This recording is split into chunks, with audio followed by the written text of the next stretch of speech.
ٹھیک ہے، چلیے تو اس کی جو شروعات ہوتی ہے وہ نبی کریم صلی اللہ علیہ وسلم سے ہوتی ہے، اور اسے ہم لوگ کہتے ہیں حمد.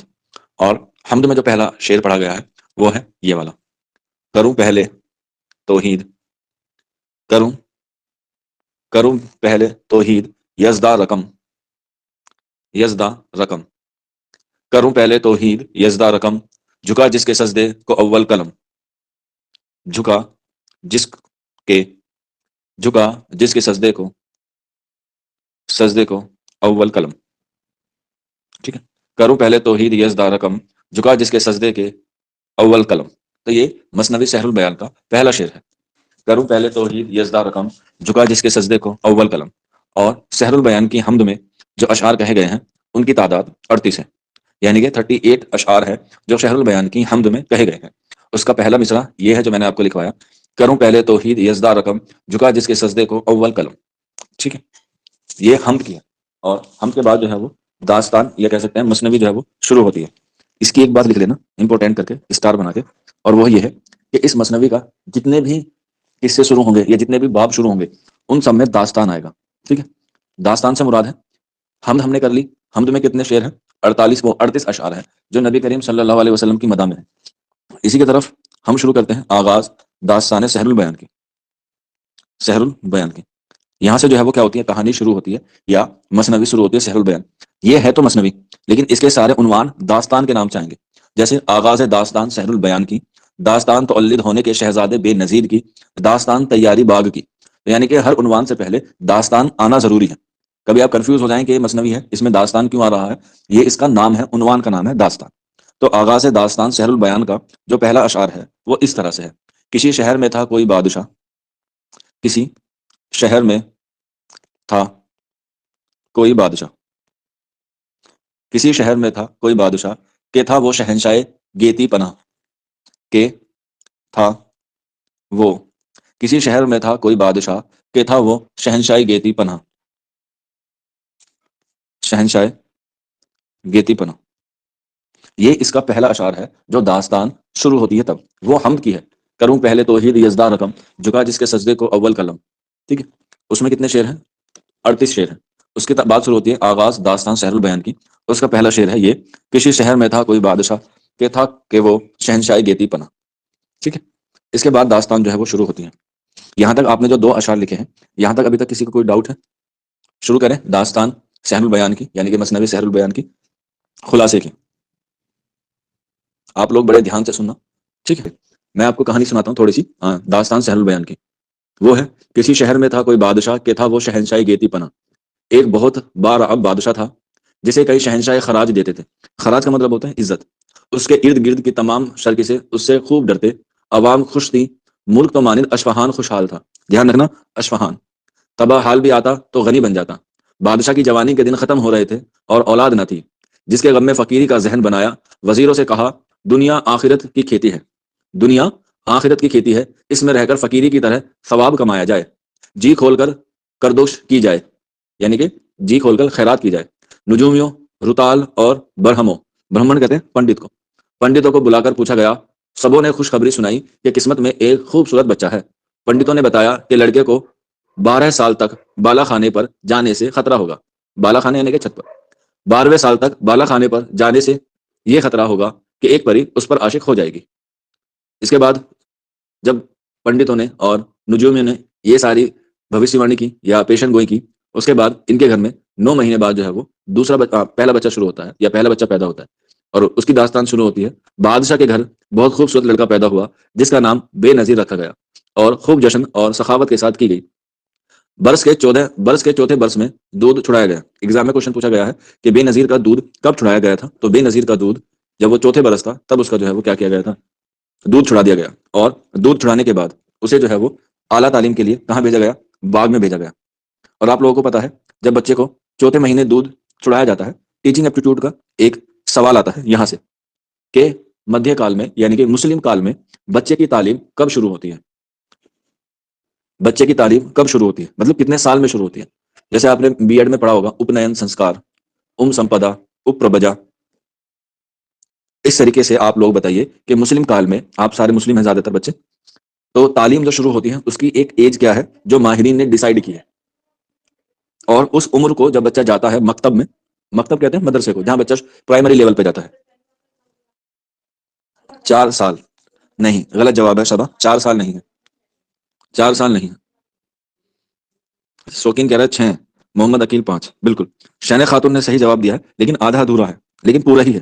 دھیان رکھنا، میڈائول میں یعنی کہ مدھیہ کال میں، مسلم کال میں جو بچوں کی شروعات ہوتی ہے پڑھائی کے لحاظ سے، وہ ہوتی ہے 4 سال 4 مہینے 4 دن۔ جب بچہ 4 سال 4 مہینے 4 دن کا ہو جاتا ہے، تب اس کو ایک رسم کی جاتی ہے۔ کیا کی جاتی ہے؟ رسم۔ اسی لیے اس مثنوی میں 4 سال کے بعد اس کا دودھ چھڑایا جاتا ہے، اور 4 سال 4 مہینے 4 دن کے بعد اس کو تعلیم کے لیے ایک باغ میں چھوڑا جاتا ہے۔ تو مجھے بتائیے اس رسم کا کیا نام ہے؟ اس رسم کا کیا نام ہے؟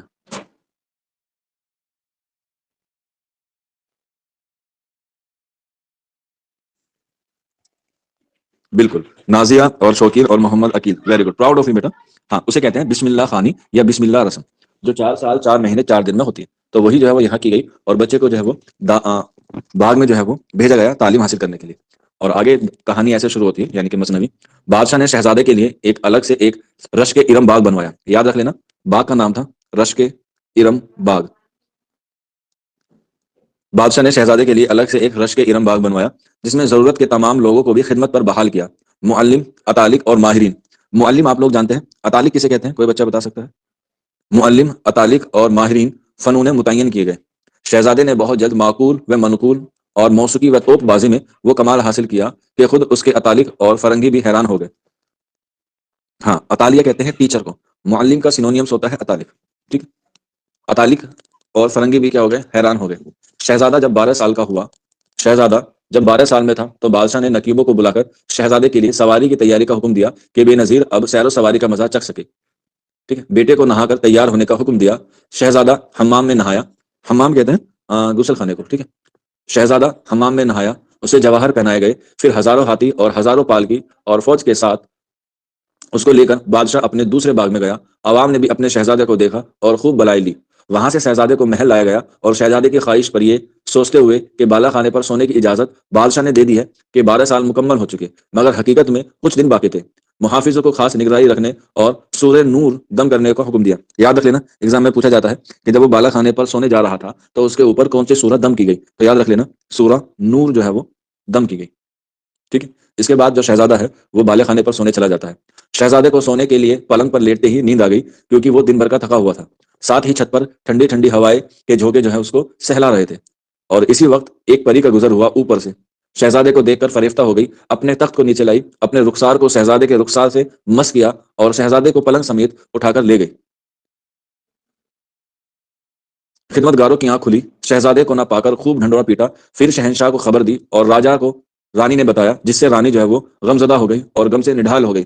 شہزادے کے غم میں پھول، پتیاں، پیڑ پودے، ندی، تالاب اور گلستان و مکان تک اپنے اپنے انداز میں غم کا بیان کر رہے تھے، اور بادشاہ کو تسلی دی جا رہی تھی۔ اس پری کا نام جو شہزادے بے نظیر کو اڑا کر لے گئی تھی، اس کا نام معروف تھا۔ وہ اسے اپنے بہس نمایاں باغ میں لے آئی۔ جب شہزادے کی آنکھ کھلی تو خود کو اجنبی جگہ اور معروف کو اپنے سرہانے پا کر معاملہ پوچھا۔ اس نے سب کچھ سچ سچ بتایا۔ شہزادہ کبھی تنہائی میں روتا، دعا و دم کرتا، بہانے سے سویا رہتا۔ پری نے اپنے باپ سے چھپا کر یہ جرم کیا تھا، اس لیے وہ کبھی گھبرا جاتی اور کبھی اس باغ میں شہزادے کے ساتھ گزارا کرتی۔ شہزادے کی غمگینی کو دیکھ کر اس نے سیر و تفریح کے لیے ایک گھوڑا دیا۔ اس گھوڑے کا نام امپورٹنٹ ہے، اور وہ ہے کل کا گھوڑا، ٹھیک ہے۔ کیا ہے؟ کل کا گھوڑا۔ اسے تاکید کے ساتھ دیا کہ وہ ہرگز کسی سے دل لگانے کی غلطی نہ کرے، ورنہ سخت سزا پائے گا، ٹھیک ہے۔ اور کل کا گھوڑے دینے کے ساتھ ایک اسے اشعار کے ذریعے کیا کی تاکید دی، اور وہ تھی: زمین سے لگا اور تا آسمان سے، زمین سے لگا، زمین سے لگا اور تا آسمان، زمین سے لگا، زمین سے لگا اور تا آسمان، جہاں چاہیو جائیو تو وہاں، جہاں چاہیو، جہاں چاہیو جائیو تو وہاں، جائیو تو وہاں، لیکن کسی سے جو ہے وہ کیا نہیں کرنی ہے؟ آنکھ نہیں لڑانی ہے۔ یہ اشعار سے اس نے ان کو کیا کی؟ تاکید کی۔ کس کو تاکید کی؟ کوئی بچہ بتا سکتا ہے؟ معروف پری نے، معروف پری نے کس کو تاکید کی یہ کل کا گھوڑا دیتے ہوئے کہ زمین سے لگا اور تا آسمان تک، یعنی کہ زمین سے بھی جا اور آسمان تک بھی جا، جہاں تیرا من چاہے وہاں جا، بس کسی سے جو ہے وہ اپنا من نہیں لگا۔ بالکل، شہزادے بے نظیر سے، ٹھیک ہے۔ اس کے بعد وہ جو گھوڑا ہے ہوا سے باتیں کرنے والا، اور اس گھوڑے کو کھانے پینے، کمزوری، تھکاوٹ، سانپ، بچھو کسی کی فکر نہیں تھی۔ شہزادہ اس گھوڑے پر ایک پہر سیر کر کے ماروخ کے خوف سے جلدی واپس آ جاتا۔ ایک رات بے نظیر کل کے گھوڑے پر سوار تھا اور اسے ایک باغ میں سفید بلند عمارت نظر آئی۔ چھت پر اترا، جہاں کر دیکھا کمروں میں دکھائی کوئی نظر نہیں آیا۔ پیڑوں کی طرف گیا تو پورا خطبہ روشنی سے نہ رہا تھا۔ وہیں رش کے ماہ بدر منیر نظر آئی۔ وہیں کون نظر آئی؟ بدر منیر نظر آئی۔ 15ویں برس میں داخل بے حد حسین بدر منیر نہر کنارہ بیٹھی تھی۔ یاد رکھ لینا، بدر منیر کی عمر کتنی بتائی گئی تھی؟ 15 برس۔ 15ویں برس میں داخل بے حد حسین بدر منیر نہر کے کنارے بیٹھی تھی اور خواہشہ ادھر ادھر کھڑی تھی۔ خواہشہ یعنی کہ جو اس کی سہیلیاں ہوتی ہیں یا داسی ہوتی ہیں۔ جب خواہشوں نے بے نظیر کو دیکھا تو حسن پر تعجب ہو کر باتیں کرنے لگی۔ شہزادی نے سنا تو پیڑ کے پاس جا کر دیکھا، 15-16 برس کے بے نظیر کا حسن دیکھ کر گش کھا کر گر گئی۔ وزیر زادی نجم النساء نے ارگ کے گلاب چھڑک کر ہوش میں لایا۔ بدر منیر اٹھی اور جھکجھکاتے ہوئے بولی، وہاں سے نکل گئی۔ کون کس سے بولی؟ بدر منیر، یاد رکھ لینا، نجم النساء سے۔ میں آپ کو سارے کردار اس لیے بتا رہا ہوں کیونکہ یہ سارے کے سارے کیا ہے، امپورٹنٹ ہے۔ نجم النساء نے ارگ کے گلاب چھڑک کر ہوش میں لایا۔ بدر منیر اٹھی اور بجھ بجاتے ہوئے وہاں سے نکل گئی۔ وزیر زادی نجم النساء نے بدر منیر کو سمجھایا کہ گیا وقت ہاتھ نہیں آتا، تو شہزادے آوے کو اب نیم بسم اللہ مت چھوڑ، اس کے ساتھ جا کر شراب پی۔ بدر منیر نے نجم النساء کو چھیڑا کہ میرے بہانے تو اس سے ملنے چاہ رہی ہے، تو نجم النساء نے طنز سے بولا، ہاں میں ہی اسے دیکھ کر بے ہوش ہوئی تھی، تو نے گھر کے گل مجھ پر ڈالا تھا۔ نجم النساء نے شرماتی بدر منیر کو ہاتھ پکڑ کر شہزادے کے پاس بٹھایا۔ نجم النساء شراب لے کر آئی اور اس کے اصرار پر بدر منیر نے بے نظیر کو جام بڑھایا۔ بے نظیر نے بدر منیر کے اپنے ہاتھوں سے جام پلایا اور اپنی پوری حقیقت بتائی۔ جب صبح ہونے لگی تو کل اسی وقت آنے کا وعدہ کر کے رخصت ہونے لگا۔ بدر منیر خفا ہوئی کہ مجھے شرکت گوارا نہیں، اب دور ہو جاؤ۔ شہزادہ قدموں پر گر گیا، پھر ملاپ ہوا اور کل اسی وقت آنے کا کہہ کر رخصت ہوا۔ شہزادی شب بھر بے قراری تھی۔ صبح نجم النساء کے کہنے پر بناؤ سنگار گیا اور باہر کے دالان میں مسند بچھایا گیا، پاندان رکھا گیا۔ وہاں ظہوری اور نظیر کے انتخاب تو سودا میر حسن کے اس اشعار پر مشتمل کتاب میں بھی رکھی گئی ہے، اور شراب کی سراہی بھی، یعنی کہ ایک طریقے سے جو ہے وہاں پر کیا کیا گیا، استقبال کے لیے اسٹیج سجایا گیا، جہاں پر شراب، کباب اور بھی بہت ساری چیزیں جو ہے وہ وہاں پر لگائی گئی۔ اور ان کی تعریف میں میر حسن نے سودا، ظہوری اور نذیر کے بھی کیا لیے اشعار لیے، یعنی کہ اس کی تعریف کرنے میں ظہوری، نذیر اکبر آبادی اور سودا کے بھی کیا لیے اشعار لیے، اور کچھ جو ہے وہ اپنے اشعار بھی جو ہے وہ کیا دیے، لکھ دیے۔ ٹھیک ہے، شہزادہ بھی خوب سج دھج کے پہنچا۔ خواہشوں نے اسے ایک مقام میں ٹھہرایا، پھر بدر منیر آئی اور دونوں نے شراب و وصال پیا۔ ایک پہر ہونے کو تھا تو غم زدہ رخصت ہوا، اب ہر شام کو روزانہ وہاں آتا۔ ایک دیو نے معروف پری کو بدر منیر اور بے نظیر کے عشق کا حال بتا دیا۔ پری نے رخصت سلیمانی کی قسم کھائی۔ دھیان رکھنا، پری کا کیا نام تھا؟ کوئی بچہ بتا سکتا ہے؟ ایک پہر کسے کہتے ہیں بیٹا؟ ایک پہر ہوتی ہے، دن میں 4 پہر ہوتے ہیں۔ آپ نے سنا ہوگا نا، آپ کہتے ہیں 2 پہر، یہ سنو، آپ نے سنا ہے 2 پہر، نادیہ صدیقی؟ ہاں، تو 2 پہر کا مطلب ہے کہ اب دوسرا پہر چل رہا ہے۔ اب آپ جس میں کلاس لے رہے ہیں وہ پہلا پہر چل رہا ہے، ٹھیک ہے، پہلا پہر، پھر دوسرا پہر، جو شام ہوتی ہے اسے کہتے ہیں تیسرا پہر، اور جو رات ہوتی ہے اسے کہتے ہیں چوتھا پہر، ٹھیک ہے۔ آپ جب سحری کھاتے ہیں تو آپ کو بتایا جاتا ہے کہ ہم لوگ رات کے آخر حصے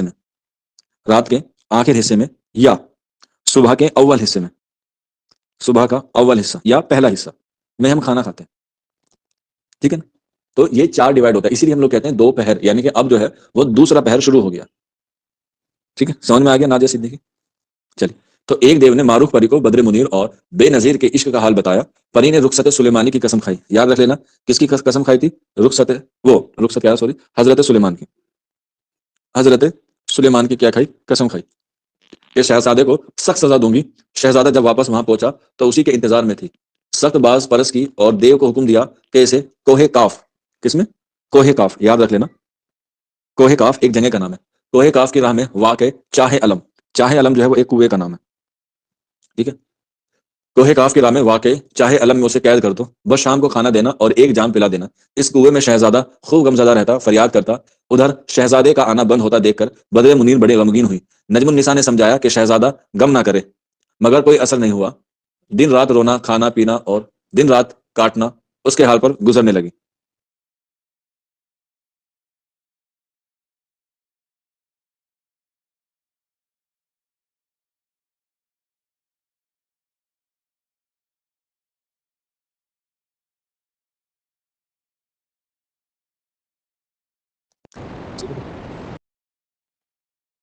یہاں تک کلیئر ہے سبھی کو؟ مثنوی سحر البیان سمجھ میں آ رہی ہے؟ یہاں تک بتائیے. ابھی تک جتنی میں نے آپ کو یہ مثنوی سحر البیان پڑھائی ہے خلاصے کے طور پہ سمجھ میں آ رہی ہے؟ اب یہاں سے جو ہے وہ بے وفائی کا دور شروع ہوتا ہے. اور بے وفائی کے دور سے آپ کو پتا ہے کہ خدا جو ہے اس لیے کہتا ہے کہ تم دنیا میں جو چیز چاہو وہ کر لو. کھانا چاہتے ہو، پینا چاہتے ہو، اٹھنا چاہتے ہو، سونا چاہتے ہو، نماز چھوڑنا چاہتے ہو، کچھ بھی کر لو، جاؤ، تمہیں کوئی منع نہیں ہے. لیکن اگر تم نے شرک کیا تو پھر مجھ سے برا کوئی نہیں ہوگا. اس لیے ایک شعر بھی ہے نا کہ خدا معاف کر دیتا ہے سارے جرم بشرطے کہ تم نہ کرو کوئی شرک. ٹھیک ہے نا؟ اور یہ بات تب پتہ چلتی ہے کہ جب تمہارا محبوب یا تمہارا معشوق تمہارے ساتھ بے وفائی کرتا ہے اور پھر جی چاہتا ہے کہ اسے یا تو جان سے مار دو یا پھر وہ جان سے مر جاؤ. جس سے ہم محبت کرتے ہیں، جس سے ہم پیار کرتے ہیں، جس پہ ہم اپنی زندگی پورا نچھاور کرنے کو تیار ہوتے ہیں، اگر وہی انسان کہیں اور جا کے منہ مارے تو اس پہ کیا ہوتا ہے؟ غصہ آتا ہی آتا ہے. تو سوچو کہ خدا کو کتنا غصہ آتا ہوگا جب ہم اسے چھوڑ کے کسی اور کی عبادت میں مشغول ہو جاتے ہیں. اور آپ کو پتا ہے انسانوں سے زیادہ محبت، تقریباً 70 گنا زیادہ محبت کرتا ہے ہمارا خدا ہم سے. اگر ہم اس کا ایک حصہ بھی کسی اور کو دے دیتے ہیں تو کیا ہو جاتے ہیں؟ بہت غصہ ہو جاتے ہیں. مثال کے طور پہ جب ماں دو بچے ہوتے ہیں بیٹھے رہتے ہیں آپس میں، تو ایک کو زیادہ دے دے ایک کو کم دے دے تو بچے کیا ہو جاتے ہیں؟ آپس میں ماں سے لڑنے لگتے ہیں کہ اسے زیادہ دے دیا، مجھے کم دے دیا، جبکہ دونوں کو ایکول دینا چاہیے تھا. یا کبھی آپ کے ساتھ بھی ہوا ہو، مان لو آپ کا کوئی دوست ہے یا آپ کی کوئی پسند ہے، وہ کسی اور دوسرے لوگ سے بات کر رہا ہے، مطلب کوئی الگ مرد سے بات کر رہی ہے یا الگ جینٹ سے لیڈیز سے بات کر رہا ہے، تو دل میں کیا ہوتی ہے؟ ایک دھک دھک ہو جاتی ہے کہ اس نے اس سے بات کیوں کی. آپ نے یوٹیوب پہ وغیرہ پہ بھی یہ ساری چیزیں دیکھی ہوں گی ویڈیو کے ذریعے. وہ بیگ اٹھانے والا تو بہت اچھا لگتا ہے، وہ اس کا بیگ اٹھا لیتا ہے، پھر اس کو اس کی جو محبوبہ ہوتی ہے وہ چڑھاتی رہتی ہے. ٹھیک ہے؟ تو یہاں پہ دیکھیے تو معروف پری نے بھی یہی کہا تھا شہزادے کو کہ تم جہاں چاہو وہاں جانا، کوئی دقت نہیں ہے، بس کسی سے دل نہیں لگانا. لیکن کیا کریں، یہ جوانی ہے، ایک بار آنی ہے، دوبارہ تو آنی نہیں ہے. تو لیکن جوانی میں ایسے تھوڑی کہ جوانی میں کیے گئے گناہ کی معافی ہم بڑھاپے میں مانگے. اکثر یہی ہوتا ہے کہ ہم لوگ جو ہے وہ جوانی میں کیے گئے گناہ کو بڑھاپے کے لیے تیار کرتے ہیں کہ بڑھاپے میں اللہ اللہ کر کے اس کا جو ہے وہ نوارن کر لیں گے، اس کے جو گناہوں کی معافی مانگ لیں گے. لیکن سوچو 1% اگر بڑھاپا نہ ہوا پھر، کیونکہ آپ کو پتا ہے جوانی میں یہ سارے کام ہوتے ہیں. لیکن یہ بھی تو یاد رکھو کہ اللہ نے جوانی کی گئی عبادت کو بہتر بتایا گیا ہے. ایک بوڑھے کا سجدہ اور ایک جوانی کا سجدہ، دونوں میں زمین و آسمان کا فرق ہوتا ہے. ٹھیک ہے؟ نہیں بیٹا، کرنے والے عشق 40 سال میں بھی کر لیتے ہیں، بڑھاپے میں بھی کر لیتے ہیں، بس اس کا کسی کو پتہ نہیں چلتا. ٹھیک ہے؟ تو یہاں تک چیزیں جو ہیں وہ آپ کو میں نے بتائی ہیں، اس طریقے سے جو ہے وہ آپ کو پڑھانی ہے. آپ کو گائیڈوں میں بھی مل جائے گی، ایسی بات نہیں ہے، بہت چھوٹی سی آپ کو جو ہے وہ وہاں پر خلاصے کے طور پہ مل جائے گی. لیکن میں چاہتا ہوں کہ ہم لوگ جو ہے 2 مثنوی پڑھیں گے خلاصے کے طور پہ، سحر البیان اور غلزار نصیب. جب فلم جو ہے وہ بے وفائی پر آ جاتی ہے تو کلائمیکس آ جاتا ہے. اب یہاں پہ جو ہیرو ہے وہ قید میں چلا گیا ہے. اب ہمیں نہیں پتا کہ چاہے علم سے اسے کون نکالے گا.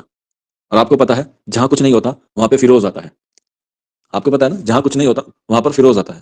تو اب انٹری ہوگی فیروز کی اور وہ کہے گا ابھی ہم زندہ ہیں. آپ لوگوں نے سنا ہوگا، پڑھا بھی ہوگا. تو اس کی انٹری کے لیے آپ کو ٹکٹ لینا پڑے گا. تب تک آپ جو ہے وہ گھر میں بیٹھ کے پاپ کارن کھائیے، پاپ کارن، کولڈ ڈرنک. اور کل آپ لوگ اپنے انداز میں بتائیے گا کہ فیروز کی انٹری آپ کو کیسے کرنی ہے، کیسے وہ اگلے پارٹ میں دیکھیے چاہے علم سے کیسے نکالتا ہے کوہ کاف کے راستے سے. ہاں ہاں. اب آئے گا جنوں کا بادشاہ، بادشاہوں کا بادشاہ، جو حکم دے گا ایک دیو کو. اس کا نام کیا ہے؟ ٹھیک ہے؟ فیروز شاہ جو ہے وہ آئے گا، وہ آئے گا، وہ آئے گا، وہ آئے گا. ٹھیک ہے؟ تو کل ہم لوگ یہاں سے کنٹینیو کریں گے آپ کی زبانی سے.